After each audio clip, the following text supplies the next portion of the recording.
safe section. You can see that because our northern pickets are really not that alert today.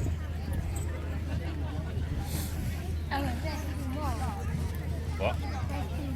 Another thing you may notice is the northern troops all have these wonderful sky blue pants on. These are made of thick wool, they're very hard wearing.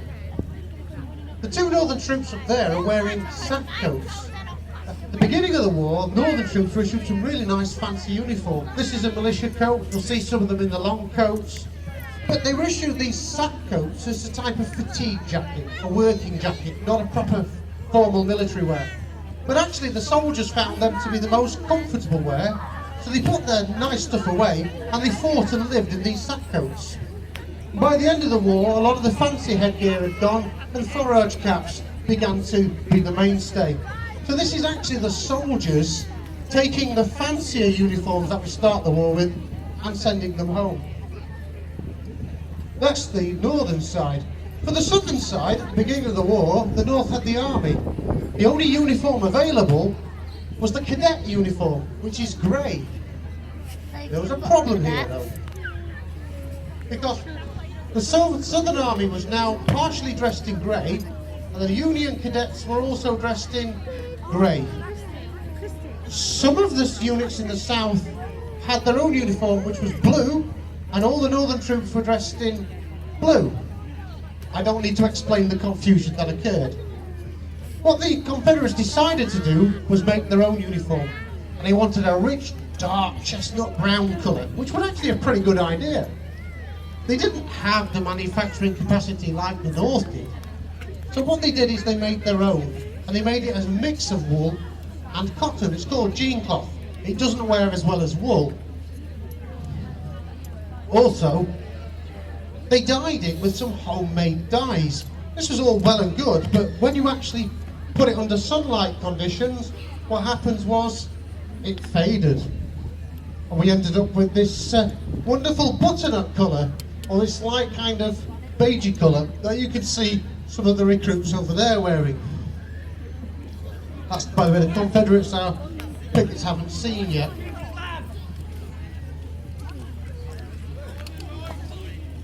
We are today going to have to stretch the boundaries of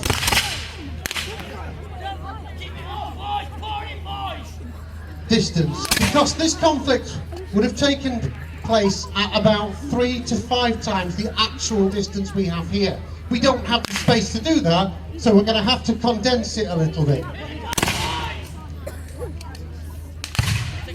Now we have an immediate reaction from the North. Now I'll be talking about the uniforms, and many people have heard it called the fight between the blue and the grey. Most Confederates actually dressed in this butternut colour. The first Northern troops on the scene are actually dressed in green. This is because they are sharpshooters. By the middle of the war, the Union had begun to invest in new weapons. The sharpshooters have breech-loading weapons, not the muzzle-loading weapons that the Confederates have and that normal Union troops have. These can be loaded from way down, as you can see. They're also more accurate, capable of firing more faster than the muzzle-loading weapons of the regular infantrymen. Big problem with this is the fact that to effectively load and fire one of these muskets, you have to stood up. Normally, by the way, these would also be rammed. We're not missing the ramming stage out for reasons of inaccuracy. It's just that we have a rule about not actually putting anything down the barrel during the battle. And if you leave a ramrod down the barrel by accident, these do make an incredibly effective spear cut.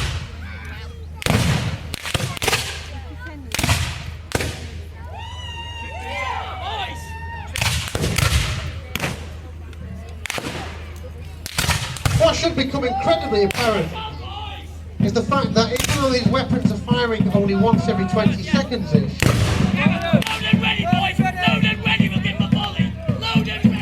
this is pretty much a dress rehearsal for World War I. By the end of the American Civil War, we have trench warfare, we have early breech-loading weapons. The problem with volleys, problem with volleys, you heard both sides shout, give them a volley. Volleys were something that happened in Napoleonic times.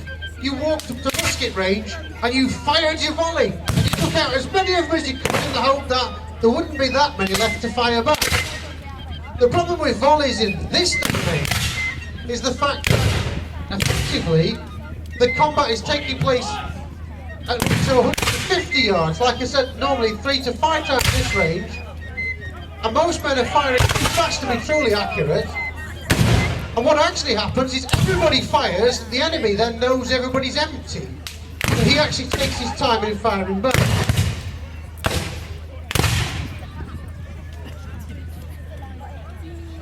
Keep it hot, boys!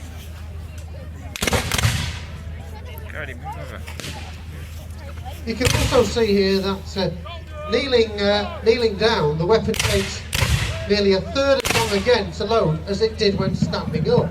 So the rifled musket is not an effective weapon really to be used while kneeling down. They have to be used standing up to get maximum firepower. Unfortunately, because of the accuracy of it, this means that you can hit the battery here. The classic way that the Union are fighting, standing up in old form. This goes on to the beginning of the war. By the middle of the war, though, most generals have realised that they actually have to fight a much more modern war. However, we are going to have a fairly dramatic end to this by the looks of it. The Union have brought up a cannon, and at this range, they're going to use something called canister. Simply put, they're going to load that with a baked bean-sized projectile full of musket balls. It is going to act like an automatic machine gun on that end row of Confederates. You heard the shout, take out the cannon. But they're having suppressive fire from the Union troops, which should effectively be stopping that happening. Also, some of the Confederates are out of ammunition, and some of them are struggling. As these weapons were fired a lot, especially during long battles, powder residue builds up and it builds up. And even in Enfields, they found a lot of these Enfields and Springfields after the battle, some of them were rammed with 6 or 7 rounds. And of course that wasn't going to fire, and if it did, it would have just blown it apart. Very hard to see often if your weapon's gone off when you're in a rank of firing men.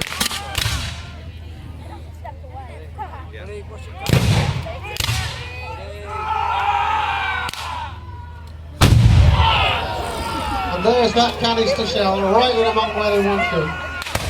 And now come on, Union troops, it's fixed bayonet time.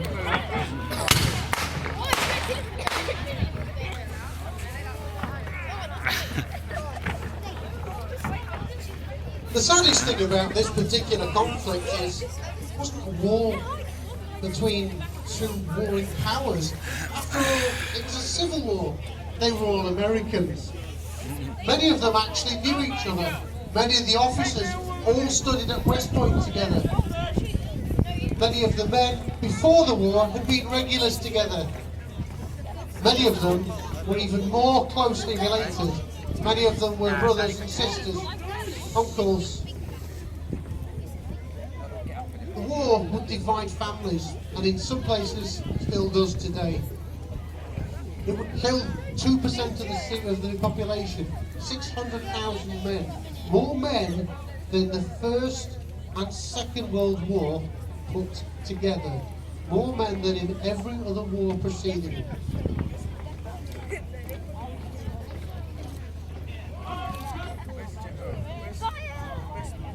Ladies and gentlemen, can I have a round of applause today for our victorious Union?